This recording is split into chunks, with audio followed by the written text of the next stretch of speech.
Morning class.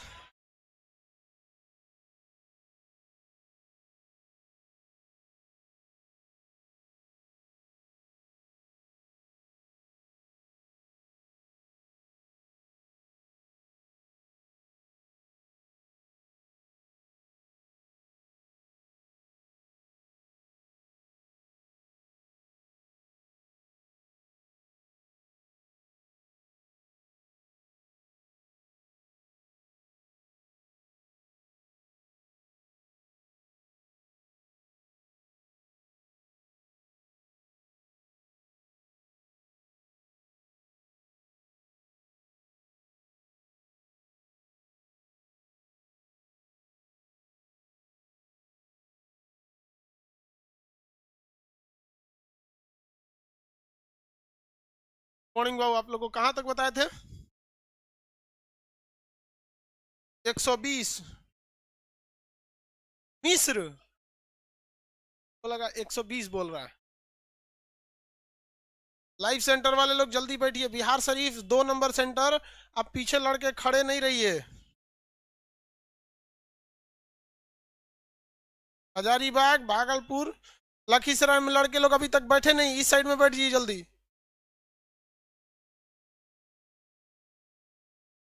Khagaria वाले लोग जल्दी। ये बिहार शरीफ 2 नंबर को आपको बैठने में बहुत टाइम लगता है जी। जल्दी जल्दी बैठिए, स्टार्ट किया जाए।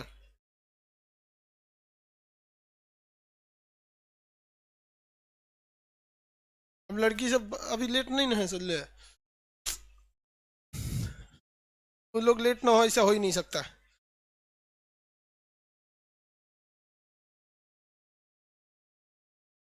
Bihar Sharif centre number 1। आपके कैमरा से जमीन दिखाई दे रहा है। हम जमीन देख के क्या करेंगे? कैमरा सही कीजिए ताकि हमारे तक क्लियर चले। जहानाबाद जल्दी बैठिए पीछे।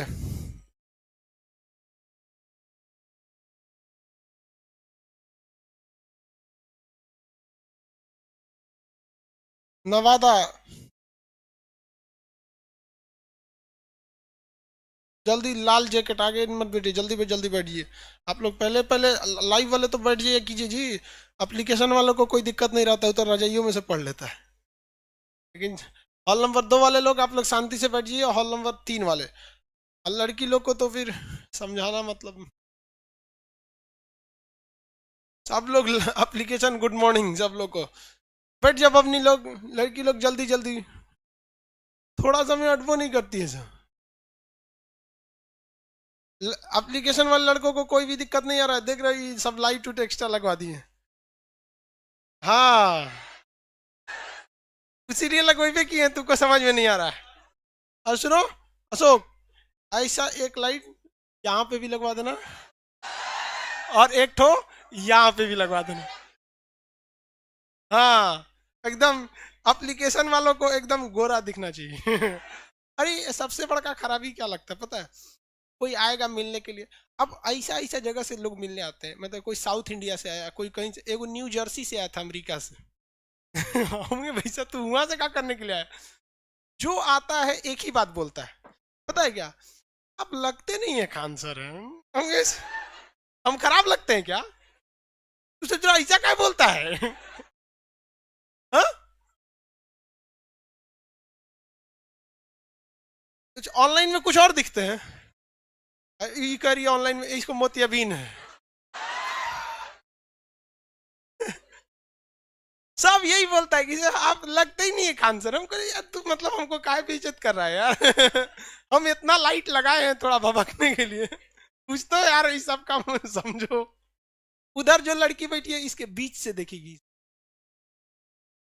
चलिए आगे बढ़ते हैं हम लोग। खैर कोई बात नहीं। असल में सब लोग ज्यादातर लड़के जानते हैं क्यों लोग कहने लगते हैं। हम जो होता है ना कि हाई फाई कपड़ा ना पहनते। सबसे बड़ा खराबी। हम पहन लेंगे तो हमें से रह लेना जाएगा। ये एक और दिन से पहने। जब से क्लास खुला है तब से यही पैंट पहने। हमको इस सबसे कोई फर्क नहीं पड़ता। इसीलिए लोग कहते हैं कि आप दिखने में नहीं लगते। हमेशा एक चीज याद रखिएगा बाबू। अगर आपके कपड़े अच्छे रहेंगे ना तो लोग आपको लाइक करेंगे। लेकिन अगर विचार अच्छे रहेंगे तो लोग फॉलो करेंगे आपको। तो हमें वो लोग पसंद है नहीं जो लाइक करे। लाइक डिसलाइक हमेशा बदलते रहता है, लेकिन जो जिसे फॉलो करता है वो नहीं बदलता। क्या अब्दुल कलाम हम उन्हें फॉलो करते हैं, अपने अटल बिहारी वाजपेयी जी, राजीव दीक्षित जी, स्वामी विवेकानंद जी, कोई इन्हें कपड़ों से पसंद करता है क्या? हाँ, ना राजीव दीक्षित जी का कपड़ा देखिएगा, इसे कुर्ता पजामा पहन के कहीं बैठ जाते हैं। स्वामी विवेकानंद को कपड़े देख के अमेरिका में मजाक उड़ा दिया सब, उसके बाद समझ में आया बबुआ तू लोग किसका मजाक उड़ाया है।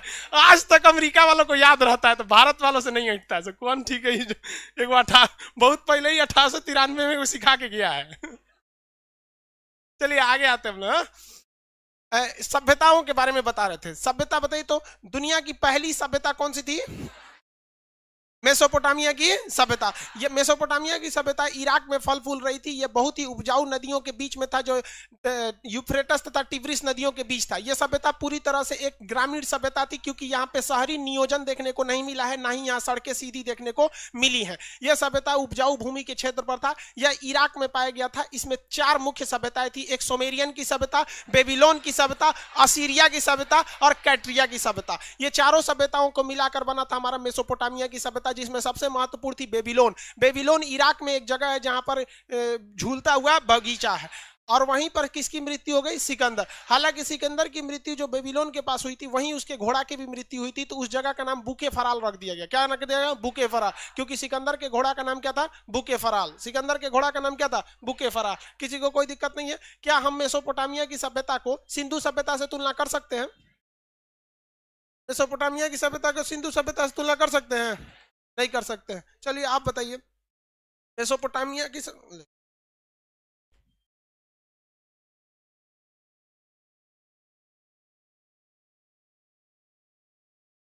ओरिजिनल में आ गया, ठीक है। बताइए, मेसोपोटामिया की सभ्यता सिंधु नदी की, सिंधु घाटी सभ्यता की तुलना हम पश्चिमी एशिया से कर सकते हैं? कर सकते हैं? अरे कर सकते हैं, आराम से कर सकते हैं। वो आए ही तो थे पश्चिमी एशिया। मेसोपोटामिया के कौन से भाग से हम उसकी तुलना कर सकते हैं? हाँ, कौन सी? पश्चिमी, दक्षिणी, पूर्वी? हाँ, पश्चिमी मेसोपोटामिया से हम उसकी क्या कर सकते हैं? तुलना कर सकते हैं। किसी को कोई दिक्कत नहीं थी? पश्चिमी मेसोपोटामिया से उसकी तुलना किया जा सकता है। आगे देखते हैं हम लोग। इसके बाद हम आपको कौन सी सभ्यता पढ़ाए थे? मिस्र की सभ्यता। मिस्र की सभ्यता किस लिए प्रसिद्ध थी? हाँ, पिरामिड के लिए। और आप लोग ईस्ट वेस्ट में कंफ्यूजन में थे, वहां एप्लीकेशन वालों का लड़कों का सबका आंसर आता वेस्ट। वेस्ट जो वेस्ट नहीं लिख पाता है, जल्दीबाजी में डब्लू लिख के भेज देता है। हमरा पहले पहुंच जाइए। आप लोग भी थोड़ा सा एकदम सिंसियर रहिए। यहाँ पर किस लिए फेमस थी भैया? पिरामिड के लिए। पिरामिड जैसे ना, देखिए कोई भी चीज हर जगह नहीं होता है। जैसे भारत लीची के लिए फेमस है, लीची में भी बिहार का मुजफ्फरपुर है कि नहीं, वो स्पेशल लीची है, वहां पे कैटेगरी होती है। अब जैसे भूसावल का केला, हाँ,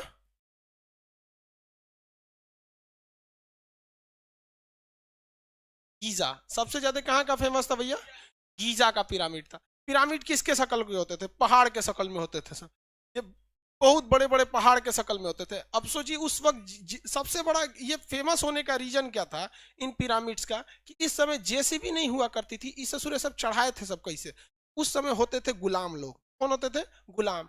अब गुलाम को ना लोग जेसीबी से ज्यादा खटवा देते थे। गुलाम को किससे ज्यादा खटवा? जेसीबी से। आप अगर ये देखिएगा तो ये है आपका मिस्र का पिरामिड।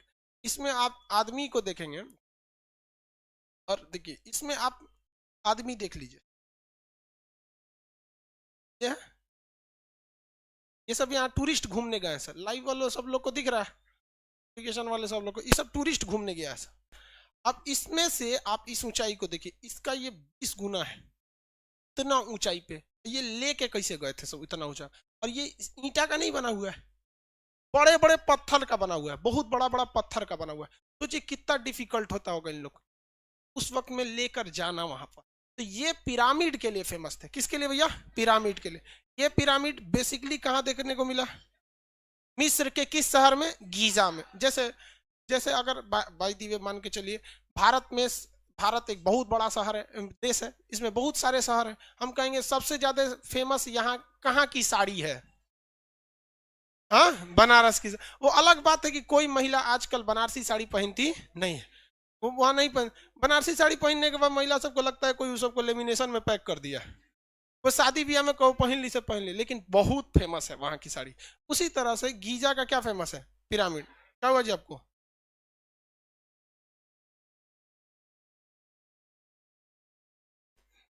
यहाँ देखिए, ये समझ में आ गया आप लोग को? किसी को कोई दिक्कत नहीं?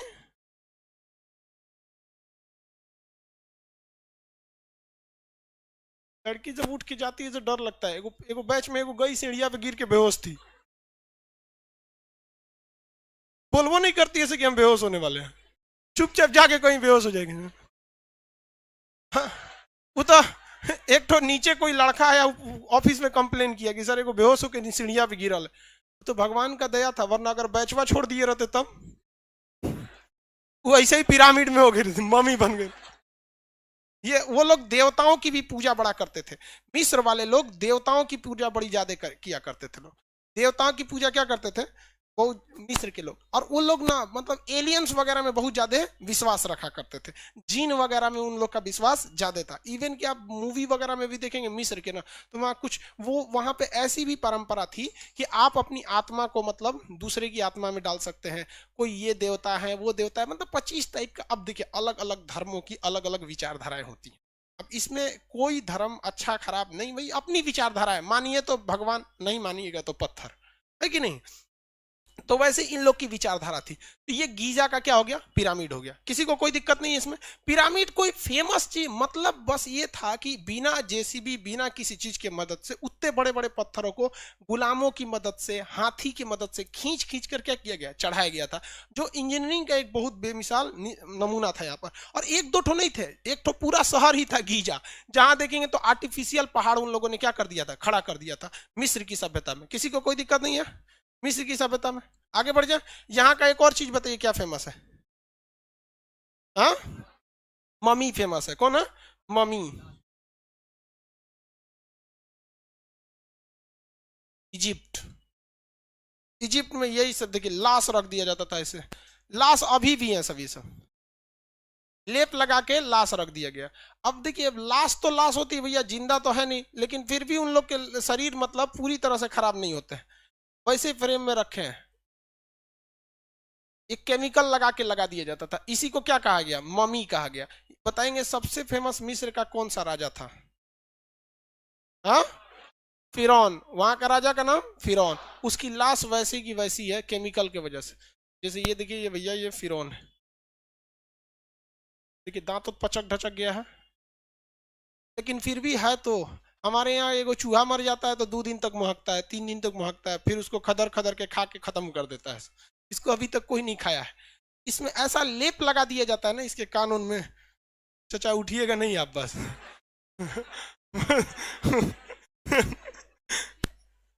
उठ जाएगा तो दिक्कत हो जाएगा। अब इसको चींटी खाइबे नहीं करेगी, चींटी नहीं खाती है। गर्मी का दिन था, लॉकडाउन से पहले हम सोए थे तो लाइट उठ कट गई थी। सोचे बहुत गर्मी लग रही है तो फर्श पे सो गए, ठंडा रहता है फर्श।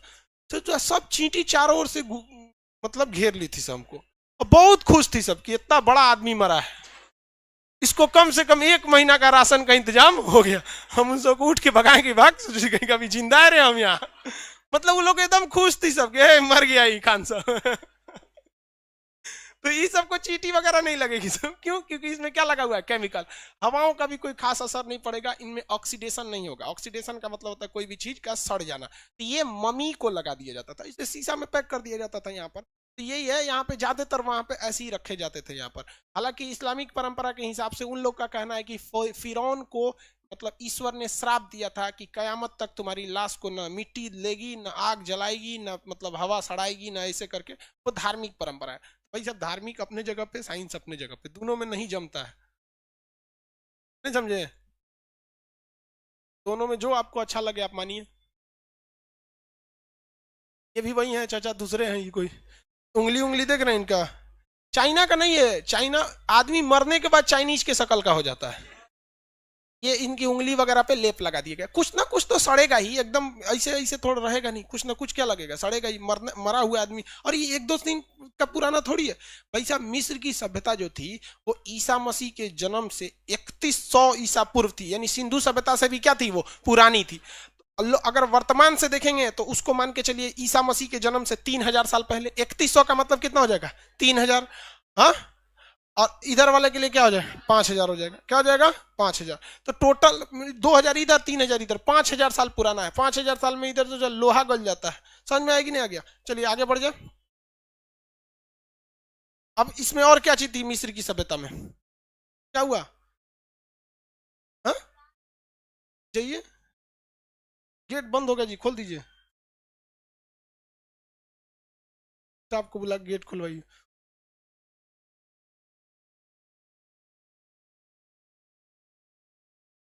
आगे देखें, मिस्र की सभ्यता के बाद कौन सी सभ्यता आगे पढ़ाए थे? रोमन सभ्यता। देखिए रोमन सभ्यता अपने वक्त में सबसे ज्यादा विकसित सभ्यता थी। पूरी दुनिया में सबसे ज्यादा विकसित सभ्यता कौन सी थी? रोमन सभ्यता। ये कहाँ थी रोमन सभ्यता? किस देश में थी? इटली में। बेसिकली वो इटली में थी, लेकिन ये लोग पूरे भूमध्य सागर पर क्या कर लिए थे? अधिकार कर दिए थे। पूरे भूमध्य सागर में क्या कर दिए थे? अधिकार कर लिए थे। ये रहा आपका रोमन सभ्यता। यहां तक पूरा इसका रोमन एम्पायर फैला हुआ था, और ये इटली के रोम में सबसे ज्यादा फैला था। इनकी आर्कियोलॉजी का जो डिजाइन है वो आज भी वैसी की वैसे है। इनकी बिल्डिंगें, इनकी सड़क निर्माण की पद्धति इतना डेवलप है कि अभी तक पूरी दुनिया में कोई भी सभ्यता इतनी डेवलप नहीं हुई है जितनी कि इटली की रोमन सभ्यता विकसित हुई है। रोम शहर बहुत डेवलप है और उसकी आर्कियोलॉजी आज भी वहीं पर डेवलप है। जैसे देखिए हमारे यहाँ क्या होता है कि जैसे हम जैसे रोम है, रोम, रोम मत लिख दे आप, ये रोम के डिजाइनिंग को देखेंगे तो उस वक्त से ही ये आर्कियोलॉजी चलते आ रही है। अब हम लोग जैसे शहर को बनाते हैं, बिहार पुलिस का उसका दौड़ था, उसको याद नहीं था, क्लास करने आई थी। देखो भाई साहब, लड़कियां का बिहार पुलिस का दौड़ था, वो क्लास करने आ गई थी, वो कहा अचानक याद आया तब गई। अब बोल रही 1 मिनट में आ रहा है। मैंने 1 मिनट में दौड़ के चल आएगी वो। किसान बोर्ड को भी फेल कर दीजिए। देखो भाई, ऑफलाइन में यही सब तो होता है, ऑनलाइन वालों को कोई दिक्कत नहीं होता। ऑफलाइन में कोनो बेहोश होगी, उनको दौड़ने जाना है, कोनो लड़का लेट आएगा। ये देखो भैया रोम को, ये रोम शहर है, ये आपको देख रहे हैं ये चौराहा, हाँ, ये इतना बेहतरीन उस समय की ये डिजाइनिंग है। आज से लगभग कितना 600 ईसा पूर्व, 600 ईसा पूर्व। उस समय हम लोग के घर लकड़ी के हुआ करते थे, सीढ़ी नहीं था ना, तो हम लोग बांस का सीढ़ी लगा के घरे चढ़ते थे। आज वो बांस का सीढ़ी। ये लोग उस वक्त इतना ज्यादा क्या थे? डेवलप थे, बहुत बेहतरीन डेवलप थे ये लोग। ये रोम को कहा इतना ज्यादा डेवलप था रोम की, कहा जाता है इंग्लिश में भी एक फ्रेज कहा जाता है कि Rome was not built in one day. Rome एक दिन में बन के तैयार नहीं हुआ। तो आप लोग भी सोचेंगे एक के दिन में हमारा रिजल्ट हो जाए, हम आइंस्टीन बन जाए, तो भी पॉसिबल नहीं है, क्योंकि रोम बहुत मेहनत से बना है। आप अगर इसकी गलियों को देखेंगे, सड़कों को देखेंगे, इतना बेहतरीन बनाया गया है। और आज भी आपको जो गली देखने को मिलेगा उस जमीन पे, वहां आज के वक्त में देखिए, अगर मान के चलिए आप पढ़ने में अच्छे हैं तो 2 साल बाद थोड़ा और अच्छे होंगे। अब चौपट हैं तो 2 साल बाद और चौपट होने लगते हैं। अब जैसे आपको क्या लगता है, आप 50 साल बाद भी आएंगे पटना के इस मुसल्लापुर एरिया में, यहाँ बहुत ज्यादा विकास देखने को नहीं मिलेगा, क्योंकि लोगों की मेंटेलिटी है जमीन खरीदो, 10 फीट आगे सड़क फेंक दो। इसे पब्लिक को दिक्कत होगा, उस पर सड़क फेंक देगा। अब आखिरी सीढ़िया पे, जैसे घर लिया, आखिरी सीढ़ी पे बैठ के सुबेरे बरस करेगा, अब फिर जहां तक थूक देगा वहां पे। अब किसी मोटरसाइकिल वाले से लड़ गया तो फिर तू बिना पिटाए यहां से जा नहीं सकता, नहीं जा सकते यहाँ। लेकिन रोम में ऐसा व्यवस्था नहीं है, वहां बहुत सिस्टमेटिक ढंग से बनाया गया, जिसके पीछे एक रीजन भी है, जनसंख्या वहां पे बहुत कम है। जनसंख्या ज्यादा रहने पे क्या हो जाता है? दिक्कत हो जाता है। समझ में आ गया कि नहीं आ गया? आगे बढ़े, किसी को कोई दिक्कत नहीं। ये कौन सा था? रोम। आगे बढ़ जाए। रोमन सभ्यता का सबसे ज्यादा विकास कहां देखने को मिला? मतलब भूमध्य सागर के पास रोमन सभ्यता का सबसे ज्यादा विकास कहां देखना? भूमध्य सागर के पास। भूमध्य सागर के पास कौन सा महाद्वीप है? मतलब ज्यादातर यूरोप से उसका एरिया, हालांकि वहां पे तो एशिया भी है, अफ्रीका भी है, यूरोप भी है, लेकिन ज्यादातर विकास कहां देखने को मिला? यूरोप में ही उसको देखने को मिला। रोमन सभ्यता कितनी साल पुरानी थी भाई? हाँ, 600 ईसा पूर्व। आज भी ये बहुत ज्यादा डेवलप है। अब रोम में जो राजा रहते थे लोग ना, रोम के राजा, वो उस वक्त में भी पार्लियामेंट में रहते थे। मतलब जब हमारे यहाँ पार्लियामेंट नहीं था, अब तो आजादी के बाद ना हमारे यहाँ संसद होने लगा, वरना अशोक के वक्त में भी कौन सा बहुत बड़ा संसद होता था, नहीं होता था। हालांकि लिच्छवी जो हमारे यहाँ एरिया था वो दुनिया का पहला गणतंत्र था, मतलब राजा का चुनाव होता था, लेकिन चुनाव के बाद राजा डिसीजन क्या लेगा इसका कोई चुनाव नहीं होता था। लेकिन वो रोम थे, वहां पे पहले भी डिसीजन लिए जाते थे। तो वहां एक बहुत बड़ा राजा था, वहां पे दो राजे वहां के बहुत फेमस हुए हैं। एक का नाम था आगस्टस, एक का नाम था जूलियस सीजर। जूलियस सीजर का कहानी ड्रामा किसने लिखा है? William Shakespeare. विलियम शेक्सपियर बहुत बड़े ड्रामेटिस्ट थे। उन्हें भारत का विलियम शेक्सपियर किसे कहा जाता है? कालिदास को। भारत का शेक्सपियर कालिदास को कहा। इन्होंने एक पोएट लिखा था जिसका नाम था जूलियस सीजर। जूलियस सीजर एक बहुत भी ईमानदार राजा था और वो एकदम गरीब परिवार से जाकर एकदम राजा की उपाधि लिया। अगर जूलियस सीजर की प्रारंभिक जीवन को आप देखना चाहते हैं तो भारत में कुछ लोगों से आप देख सकते हैं, जैसे भीमराव अम्बेडकर एकदम गरीब परिवार से आगे गए, नरेंद्र मोदी चाय बेचकर आगे आए, एपीजे अब्दुल कलाम गरीबी झेल के आगे आए। देखिए इसमें हंसने की बात नहीं भाई, नरेंद्र मोदी ने चाय बेच के आगे आए, इसमें आप हंस क्यों रहे हैं? गलत क्या है भाई? एक प्रेरणा का स्रोत है। एपीजे अब्दुल कलाम गरीबी झेल के आगे आए कि नहीं? बहुत बहुत ये लोग प्रेरणा के स्रोत है। भीमराव अम्बेडकर को क्लास में बैठ के पढ़ने नहीं दिया जाता था, बाहर बैठ के पढ़ते थे। वहां पे झोपड़ी होती थी, उसके बाहर बैठ के पढ़ा करते थे। तो ऐसे वैसे जूलियस सीजर भी था। लेकिन जूलियस सीजर से जलने वाले बहुत सारे लोग थे। जब आप आगे बढ़ते हैं ना तो नो डाउट आप जितने फेमस होते जाते हैं उतने लोगों के नजर में चढ़ने लगते हैं। नजर में उतने ज्यादा क्या हो जाते हैं? चढ़ जाते हैं। कल का हमारा हम आपको बताते क्या, इसमें दिखाते कैसे आपको। मतलब कल एक वीडियो डाले थे हम ट्रैक्टर रैली वाले पे। तो ट्रैक्टर रैली पे हम आपको, अब उसको यूट्यूब पे जब बनाएंगे तो दिखाएंगे। 2 घंटे में, 2 घंटे विद इन 2 आवर्स में मेरे वीडियो पे 1 मिलियन व्यूज गए थे। तब 10 लाख लोग देखे थे 2 घंटे में, 10 लाख। लेकिन अगर आप यूट्यूब खोल के देख रहे होंगे लोग ना, तो वहां दिख रहा होगा 4 लाख।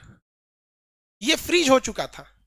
मेरा अकाउंट को कल फ्रीज किया गया था टोटल। वहां पे बढ़ ही नहीं रहा था, लाइक बढ़ रहे थे, डिसलाइक बढ़ रहे थे, कमेंट बढ़ रहे थे, बट व्यूज 4 लाख के 4 लाख पे रुके थे। हम कहे सोच रहे हमारा हैक तो ना हो गया यहाँ पे, ये बात का डर लगता है हैक तो नहीं हो गया। लेकिन बाद में पता किया एक दो लोग को, बड़का बड़का सब यूट्यूबर जो है सब, अब हम लोग तो टीचर हैं, यूट्यूब के बारे में कोई जानकारी ही नहीं है। सोचा कौन चीज टैग होता है, कौन चीज हैशटैग होता है, बना के डाल दिया, काम खत्म।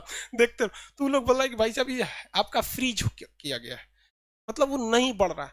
तो जब इसे आप कुछ करेंगे ना तो आपको भी बहुत कुछ झेलना पड़ेगा।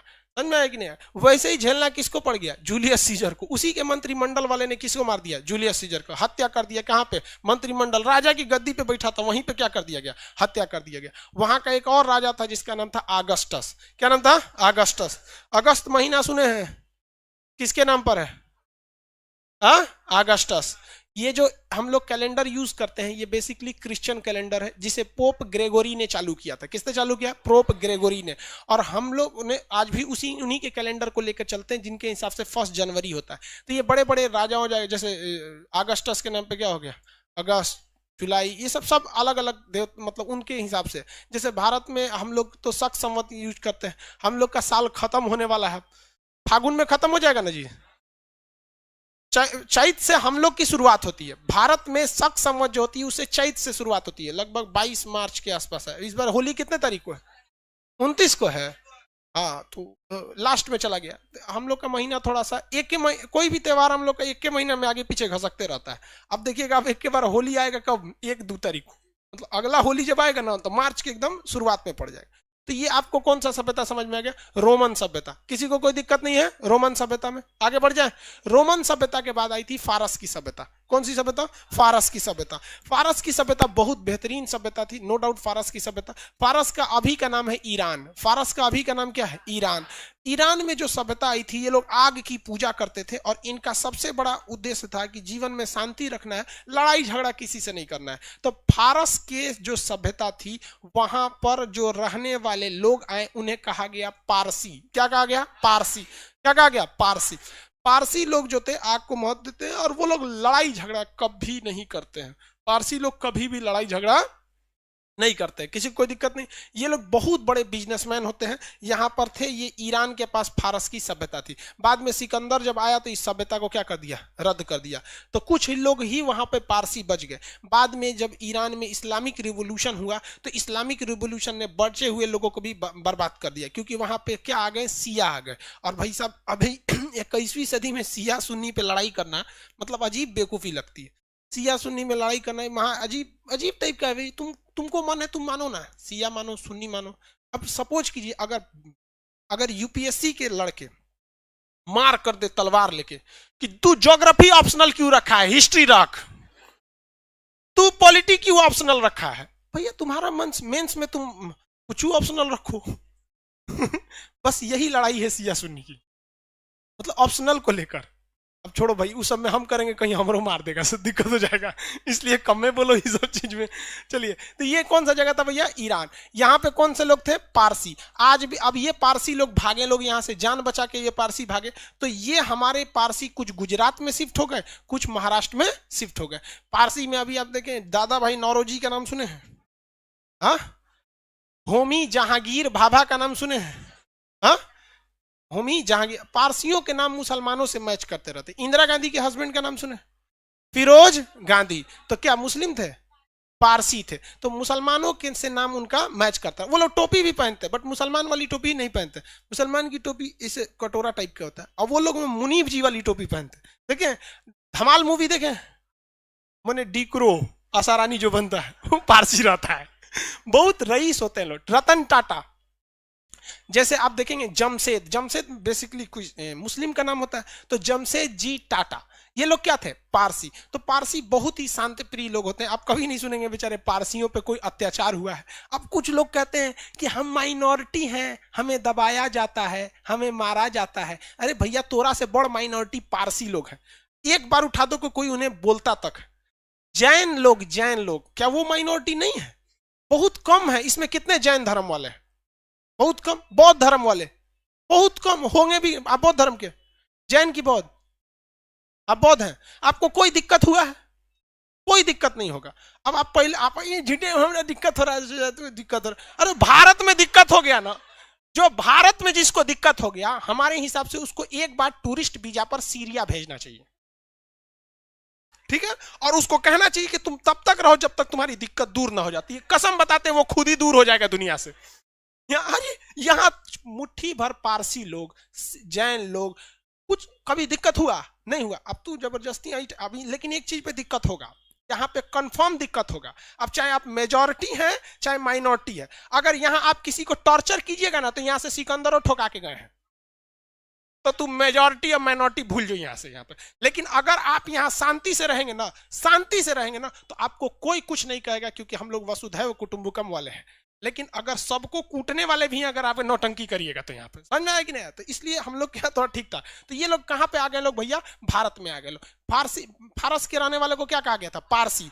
यहाँ की सभ्यता को पर्शियन सभ्यता। ये पर्शियन सभ्यता से क्वेश्चन पूछा था पीसीएस के एग्जाम में। पर्शियन सभ्यता किसके समकालीन थी, लगभग बराबर थी। तो ये 500 बीसी में चल रहे थे लोग। और ये बताइए रोमन सभ्यता 600 बीसी, रोमन सभ्यता 600 बीसी, इसमें 600 बीसी। तो हम ये कह सकते हैं कि लगभग लगभग सेम चल रहे थे। लगभग लगभग क्या चल रहे थे, सेम चल रहे थे। आगे बढ़ जाए, लगभग लगभग क्या कर रहे थे, सेम चल रहे थे लोग। किसी को कुछ, किसको, भारत में। देखिए भारत में इस समय जब यानी 500 से 600 ईसा पूर्व तक में हमारे यहाँ स्टार्ट हो गए थे लोग महाजनपद का काल। और हमारे यहाँ चल रहे थे उस समय बिंबिसार। कौन सा चल रहे थे, बिंबिसार। उस समय हम लोग के यहाँ किसका शासन चलता, बिंदुसार नहीं, बिंबिसार का शासन चल रहा था। अजात शत्रु, लिच्छवी गणराज्य, जैसे मगध महाजनपद, तो मगध महाजनपद वगैरह सब इसी के समकालीन थे। तो जिस समय हम लोग मगध महाजनपद में चल रहे थे, तो हमारा मगध महाजनपद भी मतलब नगरीय था लेकिन आधुनिक नहीं था। ठीक उसी समय ये लोग बहुत ज्यादा आधुनिक हो चुके थे। अब इसके बाद छोटी छोटी सभ्यताएं आती हैं जो बहुत बड़ा उनका महत्व नहीं है, रीजनल लेवल पर महत्व है, लेकिन वो बहुत महत्वपूर्ण। जैसे यहाँ पर पीली नदी है, कौन सी नदी, पीली नदी। इसका दूसरा नाम बता सकते पीली नदी का, हांगो नदी। कौन सी नदी, हांगो नदी। हांगो नदी है यहाँ पर। यहाँ पर जो सभ्यता थी पीली नदी के तट पर जो बसी थी, उस सभ्यता को कहा गया पीली नदी की सभ्यता या चीन की सभ्यता, ये दुनिया के सबसे ज्यादा उपजाऊ भूमि पर ये पल बढ़ रही थी। यहाँ चावल वगैरह की खेती बहुत ज्यादा हो रही थी। ये सभ्यता के लोग नए नए आविष्कारों में विश्वास रखते थे। तीर धनुष बहुत जबरदस्त बनाते थे। कागज की खोज यहाँ से हुई, रेशम की खोज यहाँ से हुई। चीन के लोग आज भी काम पर ज्यादा विश्वास रखते हैं और भारत के लोग आज भी बहुत कम काम करना चाहते हैं। रियली पूछिए ना तो यहाँ सरकारी नौकरी केवल इसलिए पसंद किया जाता है कि काम करो चाहे मत करो, तुम्हें कोई निकालने वाला नहीं है। दूसरा कोई महत्व सरकारी नौकरी का नहीं है। बाकी बताइए ना, सरकारी नौकरी में आपको सबसे बड़ा रिलीफ यही मिलता है, आपकी जो सैलरी है वो अलग है, टेबल पर बंधा है कि बिजली के पोल मिस्त्री हैं तो एक बार तार जोड़ने आएंगे तो 250 रुपया हमारा हुआ, फिक्स है कि नहीं? यहाँ पे फिक्स है आपका एकदम फिक्स। आधार कार्ड बनवाने जाएंगे तो इतना लगेगा, जमीन लिखवाने जाएंगे तो इतना लगेगा, मतलब एसबीआई में खाता खुलवाने जाएंगे तो फॉर्म का 20 रुपया ले लेगा, चपरासी ले 20 रुपया ले फॉर्मवा देते हैं तुमको यहाँ पे, तो यहाँ फिक्स हो जाता है। जबकि चीन के आगे बढ़ने में यही चीज सबसे ज्यादा वहां पे क्या कर दी, भूमिका निभा दी। तो हांगो नदी की सभ्यता को हम पीली नदी की सभ्यता के नाम से जाना जाता है। यह सभ्यता उस समय भारत में जब अशोक चल रहे थे, लोग अशोक का शासन चल रहा था, तो ये लोग इधर पीली नदी की सभ्यता चल रही थी। ऐसा इतिहास में वर्णित किया गया है कि इन लोग का एक बार विचार था कि क्यों ना हम लोग इस रास्ते होते हुए भारत पर कब्जा किया जाए। कहां किया जाए? भारत पर कब्जा किया जाए। तब तक उसी समय के आसपास अशोक ठोक दिया था कलिंग जाके, ये सब डर गया, सब कहा सब की ठीक जगह नहीं है वो, अपना प्लान कैंसिल कर दीजिए। यहाँ तो देखिए भैया, भय बिना प्रीत कहा। हम 2 दिन पहले भी एक वीडियो बनाए थे, उसमें हम आपको पूरा इतिहास बना के यूट्यूब पे दिखाए थे कि जब जब चीनी पिटाए हैं 50 साल तक शांत रहे। हाँ, अब बताइए, हम मोदी जी को पर्सनली फोन तो करेंगे नहीं, हम लोग एक शिक्षक के नाते इतिहास में जो जो घटनाएं हुई हैं उसका साक्ष्य दे के आपको बता सकते हैं। हालांकि हम बहुत सलाह दिए मोदी जी को, बहुत मनबो की हैं। हालांकि होता भाई, होना चाहिए भाई, बहुत चीज उनको दिमाग से हट जाते हैं। लेकिन चीन वालों का एक ही है, इतिहास गवाह है चीन वालों के लिए कि भैया एक बार अशोक को देख के इधर क्या हो गए थे, लौट गए थे सब, उसके बाद फिर कभी नहीं ले गए सब। बाद में ये पीली नदी की सभ्यता और बढ़ने लगी थी, और ये आज के वक्त में पीली नदी की सभ्यता और इधर वाले लोग जो होते हैं आज के वक्त में कहलाते हैं हान चाइना। क्या कहलाते हैं? हान चाइना। एक्चुअली में हमारे देश में भी अगर आप देखेंगे तो कुछ जगह पे वर्चस्व की लड़ाई चलती है कि हम ऊंचे जात के, तुम नीचे जाति का। हालांकि ये परंपरा अब धीरे धीरे खत्म हो रही है और होना भी चाहिए। तो हान चाइना के लोग ही अपने आप को चाइना वाला समझते हैं, बाकी लोगों को ये नौकर और तुच्छ समझते हैं। जैसे ये इनर मंगोलिया हो गया, तिब्बत हो गया, सिंजियांग हो गया। सिंजियांग में तो मुस्लिम रहते हैं चाइना में, और कह देता है कि भैया तुम लोग मुस्लिम वाला हिसाब मत समझ जाए, भारत वाला नहीं है यहाँ पे कि तुम, वहां मौलाना लोग जहां कुछ करते हैं तो उन लोग से डांस कराने लगता है। वहां मौलाना का डांस होता है चाइना में। सोचिए, यहाँ पर मजाल नहीं कोई कुछ बोल सकते हैं, दाढ़ी का साइज दिया है 6 इंच से ज्यादा हो गया, नाचना पड़ेगा आपको। बेचारा नापते रहता है लोग वहां पे। कुरान शरीफ में वो चेंजिंग करके पढ़ाता है कि आपको ये कुरान पढ़ना पड़ेगा। वहां पे महिलाओं का अगर घुटना ढक गया तो काट देता है चौराहा पे। अगर सपोज कीजिए यहाँ तक का कपड़ा पहन ली, महिलाएं तो वैसे भी यहाँ तक का कपड़ा पहनती है, वहां काट देता है। चाकू लेके वहां पुलिस घूमती है, वहां काट देती है। समझ में आ गया कि नहीं आ गया? और ये पाकिस्तान को नहीं दिखता है कि चाइना ऐसा कर रहा है। समझ में आ गया कि नहीं आ गया? और भारत में कुछ हो जाएगा तो इस्लाम खतरे में है, भारत में।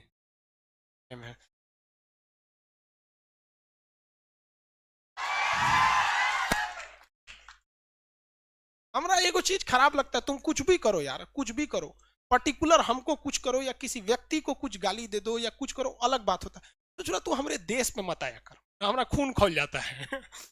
चलिए यहाँ तो समझ में आ गया। अब 2 सभ्यता, एक सभ्यता थी जो बहुत बहादुरी के लिए फेमस थी। जैसे हम आपसे कहते हैं कि रोमन सभ्यता किस लिए फेमस थी? नगरीय नियोजन के लिए, बहुत बेहतरीन आधुनिक नगर नियोजन के लिए था। जबकि सिंधु सभ्यता भी नगर नियोजन के लिए था। हम वैसे ही कहते कि मिस्र की सभ्यता किस लिए फेमस थी? तो पिरामिड और ममी के लिए थी। फिरौन यहाँ का सबसे बड़ा राजा था। यहाँ का सबसे बड़ा राजा, अरे रोम वाला का, अगस्टस जूलियस सीजर। वही हम अगर बात करते पारसियों की सभ्यता, तो पारसी बहुत बड़े बिजनेसमैन होते हैं, बहुत ही शांत प्रिय लोग होते हैं। कैसे होते हैं? बहुत ही शांत प्रिय।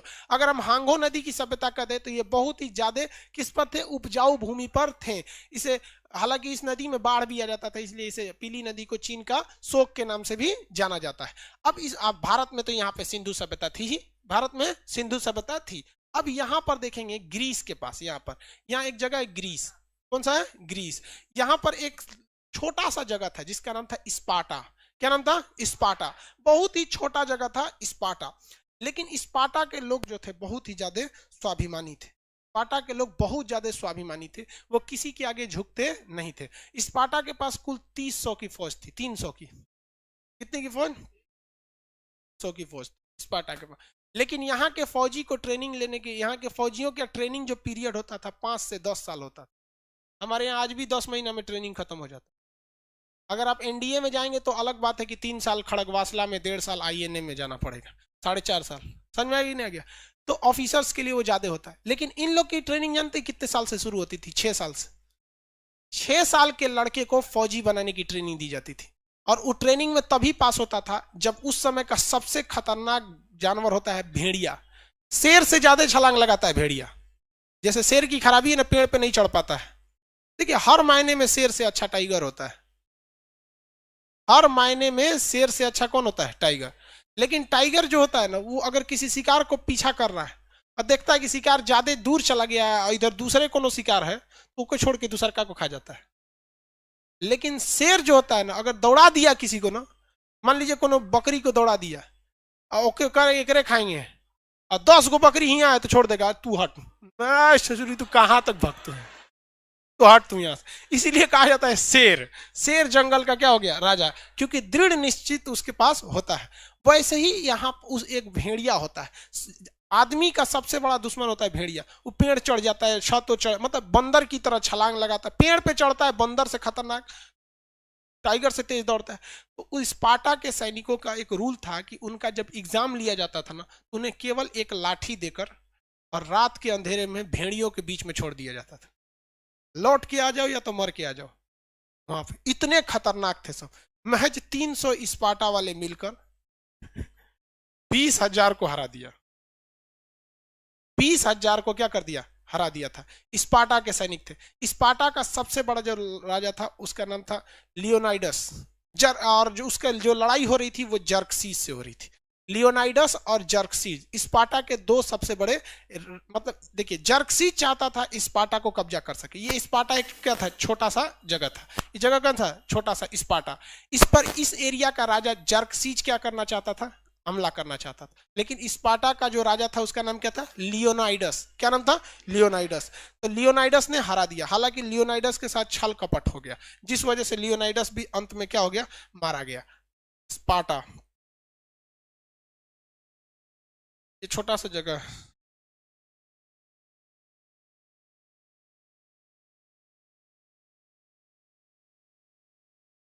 लियोनाइडस था, उसका नाम क्या था भाई?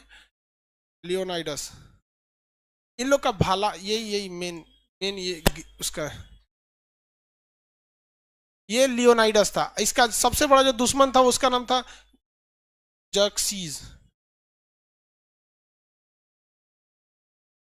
ये लोग, लियोनाइडस था ये, और एक जर्कसीज था, तो वो तो भाई विलेन था यहाँ का, जर्कसीज।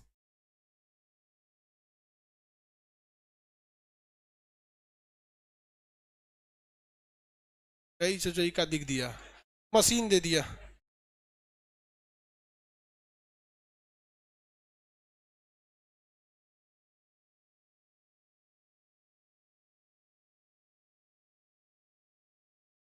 कई से भाड़ में मांगो कौन सी दे दो। तो ये था भैया लियोनाइडस। इसको दिखा देंगे हम। अभी मेरा ये दूसरा बोर्ड ले लिया ना, इससे पहले वाला जो बोर्ड था उसमें ये सब कुछ रखा हुआ था। पुराना वाला लैपटॉप याद दिलाना जी, उसमें सारा फाइल है, इसमें नहीं था फाइल, इसलिए दिक्कत है। ये जो था भैया, ये क्या है? लियोनाइडस। ये लियोनाइडस, इसको बचपन से ही युद्ध की ट्रेनिंग दी गई थी। ये स्पार्टा के लोगों का क्या था? राजा था यहाँ पर। इसी को जर्कसीज कह रहा था कि तुम क्या करो, हमारे साथ में मिल जाओ यहाँ पे, लेकिन ये नहीं मिला। लेकिन इसी के फौज का एक आदमी इसको धोखा दे दिया। इसके फौज में एक मतलब एक बीमारी वाला आदमी शामिल होने आया जिसका शरीर बहुत बड़ा था। तो इसने अपनी फौज से उसको निकाल दिया। लेकिन वो फौज में लड़ना चाहता था। ये उसको बेइज्जत करके नहीं निकाला, कहा कि भाई तुम हमारी फौज के हिसाब से नहीं हो, हम लोग 300 के 300 लोग को ही रखते हैं, लेकिन वो 300 एकदम छाटे हुए लोग रहते हैं। तुम्हारे अंदर राष्ट्रीयता ज्यादा है, देश प्रेम ज्यादा है, लड़ भी सकते हो, लेकिन वो दक्षता नहीं है जो तुम हासिल कर सकते हो। तो इस ससुरा जाके वो आदमिया किससे मिल गया? लियोनाइडस नहीं रखा तो किससे जाके मिल गया? जर्क्सीस से। अब जर्क्सीस से जाके मिल गया, जर्क्सीस ने उसको मतलब वो जर्स, देखिए हर इंसान में 3-4 गो कमजोरी होती है। या तो ससुरा उस शराब के नशा में चल जाएगा, वाइन, या तो वो वेल्थ में चल जाएगा, तो पैसा के लालच में, नहीं तो वो वुमेन में चल जाएगा। बर्बादी का 3 कारण ये होता है, ठीक है। तो उसको उसने किसका लालच दे दिया? वुमेन। समझ में आ गया? वो जाके मिल गया किससे? जर्क्सीस से। और जर्क्सीस से उसने जाकर वो खुफिया रास्ता बता दिया जिससे कि इन लोग को हमला किया जा सके, वरना ये लोग को हराना नामुमकिन था अगर वो नहीं मिला रहता तो। फिर भी ये युद्ध के मैदान में शहीद हो गया और इसको बहुत सारे तीर लगे थे। अंतिम शासन में अंतिम सांस में इसने यही बोला था कि इतिहास जब भी पढ़ाया जाएगा तो जर्क्सीस तुम्हें एक कायर राजा के तौर पे ही देखा जाएगा, और इतिहास कभी भी अगर हमको देखेगी, और इतिहास में जब पढ़ाया जाएगा कि इतिहास का एक शासक था लियोनाइडस जो 300 के सामने, लाखों के सामने अपने आप को घुटने नहीं टेका। इतिहास कभी बदला नहीं जा सकता है, हम भी हमेशा के लिए अमर नहीं है। जर्क्सीस तुम भी हमेशा के लिए अमर नहीं हो, लेकिन तुम मरोगे, मरने के बाद तुम्हें एक कायर की तरह देखा जाएगा और मरने के बाद हमेशा हमेशा एक योद्धा की तरह देखा जाएगा।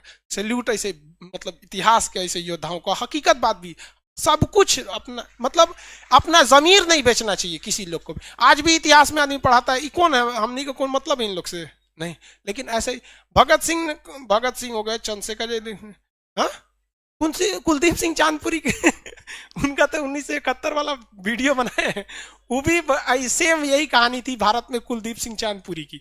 जब 1971 की लड़ाई हो रही थी ना, तो उनके पास महज 90 फौजी थे, 90 फौजी थे और 30 लोगों की सप्लाई रेजिमेंट, मतलब सप्लाई के लिए थे, मतलब टोटल मान के चलिए 120, और उधर से पाकिस्तान के 6000 से ज्यादा फौजी थे।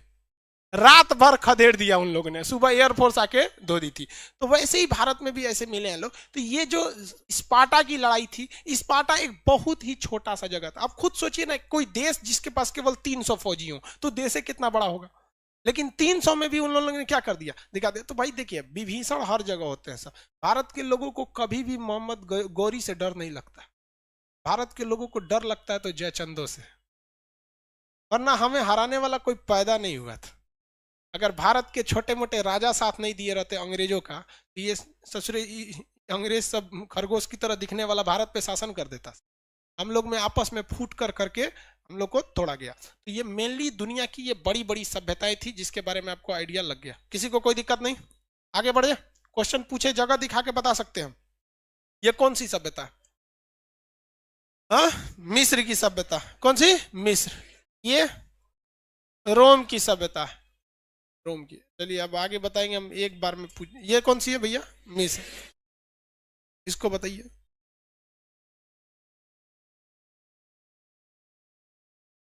पीली नदी की सभ्यता। कौन सी? पीली नदी की सभ्यता।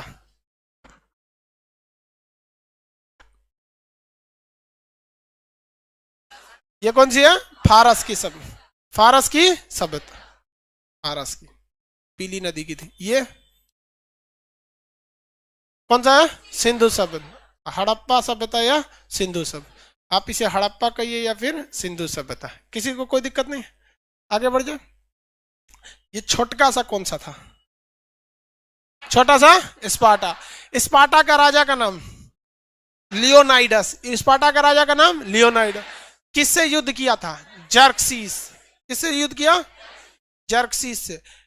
जूलियस सीजर और आगस्टस कहाँ के राजा थे? रोम के। जूलियस सीजर और आगस्टस रोम। कहाँ के थे भैया? रोम। आगे बढ़े। गीजा में क्या प्रसिद्ध है? गीजा का पिरामिड पे। सबसे ज्यादा विकसित सभ्यता कौन सी थी? हाँ, रोम। दुनिया की पहली नगरीय सभ्यता, दुनिया की पहली नगरीय सभ्यता रोम। विश्व की पहली नगरीय सभ्यता मेसोपोटामिया, सिंधु। सही है, एप्लीकेशन वाले लोग सही है। यहाँ आधा लोग रोम बोला। दुनिया की पहली नगरीय यानी शहरी सभ्यता कौन थी? हाँ, सिंधु सभ्यता थी, इसमें क्या सोचना है आप लोग को जी? सिंधु सभ्यता थी, वही जो आप हड़प्पा कही है सिंधु सभ्यता। दुनिया की पहली सभ्यता, हाँ, मेसोपोटामिया की सभ्यता, मेसोपोटामिया की सभ्यता। ईरान में कौन सी सभ्यता थी? फारस की सभ्यता। लियोनाइडस कहाँ का? पाटा से। आगे बढ़ जाए, इसका युद्ध किससे हुआ?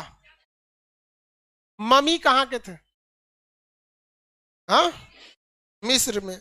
एलियन तथा देवताओं में सबसे ज्यादा विश्वास मिस्र में था। उसे जो देवता होता को कुछ ज्यादा मानता था मिस्र वाला। मिस्र के लोग, मतलब अब उन लोग का अपना मान्यता है सबका। आत्मा, मतलब उन लोग में कुछ अजीब अजीब चीज थी, जैसे हमारे अंदर एक ही आत्मा है, तो मिस्र के लोगों का कहना था कि हम अपनी आत्मा का कई टुकड़े कर सकते हैं और उसको अलग अलग जगहों पे रख सकते हैं, है कि नहीं? जैसे मान लीजिए हम आत्मा का 2 टुकड़ा कर दिए, ठीक है, एगो डाल दिए गूगल ड्राइव में एगो कोनो आम के गाछ में डाल दिए।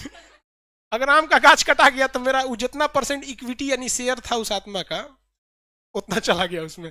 अब इसी पर आधारित आपका देखेंगे, हैरी पॉटर देखे हैं, उसमें एगो वोल्डेमॉर्ट, हाँ, वोल्डेमॉर्ट ने अपने पता नहीं क्या बनाया रहता उसको पता, हाँ, हर क्रक्स बना रहा था। हर क्रक्स मतलब अपनी आत्मा के 8 टुकड़े किए रहते हैं, उसमें एगो टुकड़ा हैरी पॉटर भी रहता है। मतलब तू उसको मारेगा ना तो अपने ही मर जाएगा।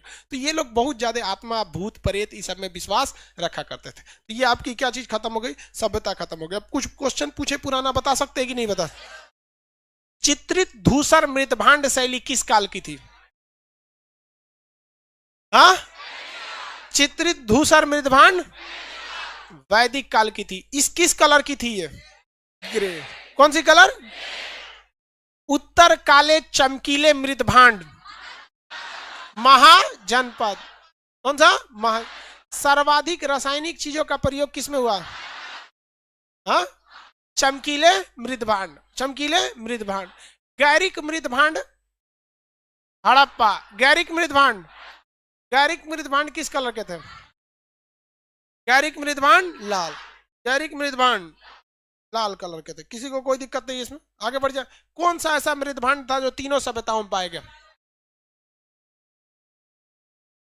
कृष्ण लोहित या काले लाल मृतभांड। काले लाल मृतभांडों की आयु ज्ञात करने के लिए कौन सी विधि हुई?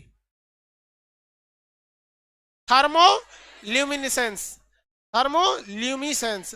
मृतभांड का अध्ययन भारत में किसने चालू किया? टीबी लाल। और दुनिया में? फ्लिंडर। किसने? सिलेंडर नहीं, सिलेंडर नहीं। मृतभांड किस काल से मिलना चालू है? नौ पाषाण। और कब तक मिले भैया? वो तो अब तक भी मिलता है। हा? आप लोग के घर में भी मृतभांड होगा। पुराना समय में दादा परदादा के वक्त में कुछ ना कुछ मिट्टी के बर्तन होंगे। डेहरी वगैरह पहले मिट्टी का होता था, उसमें अनाज वगैरह रखा जाता, अब वो भी अल्युमिनियम का आ गया है। तो भी तो एक तरह का मृतभांडे है, बर्तन रखने वाले के लिए। समझ में आ गया कि नहीं आ गया? मृतभांड से कोई दिक्कत नहीं है। अब टेस्ट रह गया ना आपका। टेस्ट में आप लोग जगह वगैरह का, स्थल वगैरह याद रखेंगे। समझ में आ गया? किसी को कोई दिक्कत नहीं यहाँ पे? अब थोड़ा सा समझिए ध्यान। यहाँ पे एप्लीकेशन वालों के लिए अलग सूचना है, लाइव वालों के लिए अलग सूचना है, पटना वालों के लिए अलग सूचना है। पहले किसको सुना दे?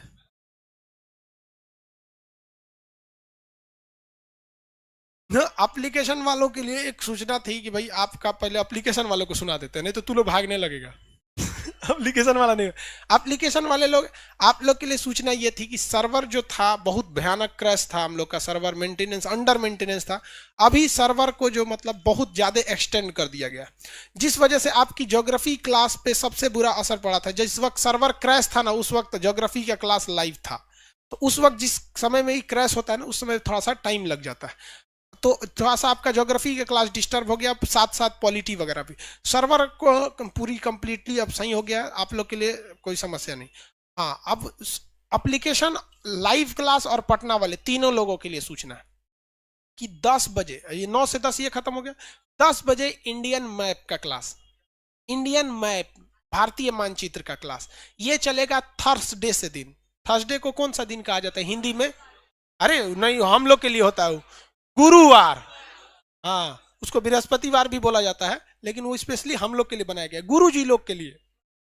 हाँ तो गुरुवार के दिन, ठीक है। तो मैप वाले जो एप्लीकेशन वाले लड़के आपको वर्ल्ड मैप पढ़ा दिए हैं, लगभग लगभग उसका वर्ल्ड मैप कंप्लीट है। तो थर्सडे तक आपका वर्ल्ड खत्म हो जाएगा, फिर 9-10 बजे से आपका क्या हो जाएगा भैया, इंडियन मैप चालू होगा, ठीक है। एडमिशन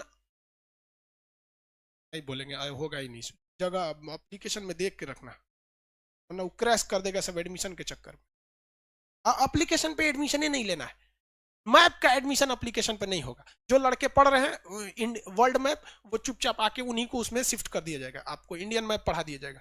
यहाँ पर आपका इंडियन मैप में अलग एडमिशन होता है और वर्ल्ड मैप में अलग होता है, ठीक है, आपको समझे। और एप्लीकेशन पे भी ऐसा ही होता है, बट इस बार हम लोग एप्लीकेशन को लेके झेल रहे हैं लोग। रीजन क्या क्या, जिस दिन एप्लीकेशन को एडमिशन के लिए खोलेंगे तुरंत क्रैश कर जाएगा एडमिशन में, इस वजह से भाई हम आपको बस उसमें शिफ्ट कर देंगे। और आप इसमें क्या नाम है, एप्लीकेशन वाले भी लड़के एक चीज याद रखिएगा कि जो बैच आपका ऑफलाइन के साथ चल रहा है उसमें कोई प्रॉब्लम नहीं आएगा। जैसे हिस्ट्री ऑफलाइन के साथ चल रहा है, क्योंकि प्रॉब्लम आया तो फिर हमको प्रॉब्लम हो जाएगा।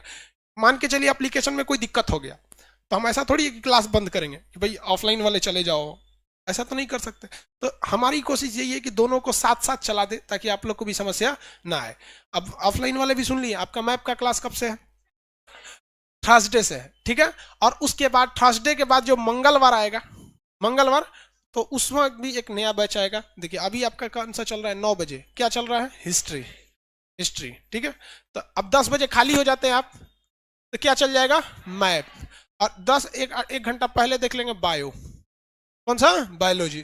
तो ये चालू होगा कितने तारीख को, थर्सडे के दिन, थर्सडे। और ये चालू होगा थर्सडे के बाद Friday, Saturday, Sunday, Monday, Tuesday, ठीक है। तो आपका 2 नए बैच हैं, एक इस हिस्ट्री से पहले, एक हिस्ट्री के बाद। किसी को कोई दिक्कत है इसमें, नहीं।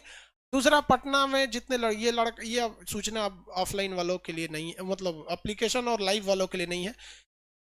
जो लड़कों को पढ़ाई में डिस्टर्ब हो रहा था वो लाइब्रेरी में आके पढ़ेंगे। नीचे लाइब्रेरी है, फिलहाल अभी उसमें मतलब बहुत दिन से बंद था, तो जिनको आदत नहीं है 1-2 बार आदत लगा के देख सकते हैं, क्योंकि जियो भी शुरू शुरू में फ्री दिया था। लेकिन बाद में आप लोग को लत लग गया कि नहीं लग गया, वैसे ही लाइब्रेरी भी है। एक बार जिसको लाइब्रेरी में आदत लग गया ना, बस वो लाइब्रेरी में पढ़ता है। यार ये अच्छी लत है, ये खराब लत थोड़ी है, ये गुटखा पान भाई किताबों का लत लग जाए तो क्या पूछना। हाँ हमेशा याद रहे, हाँ ओपन हो गया है, लत लगाना है तो किससे रहे, किताबों से। कहते हैं ना, दिल लगाना है तो किताबों से लगाओ, बेवफा भी निकलेगी तो मुकद्दर बना के छोड़ेगी।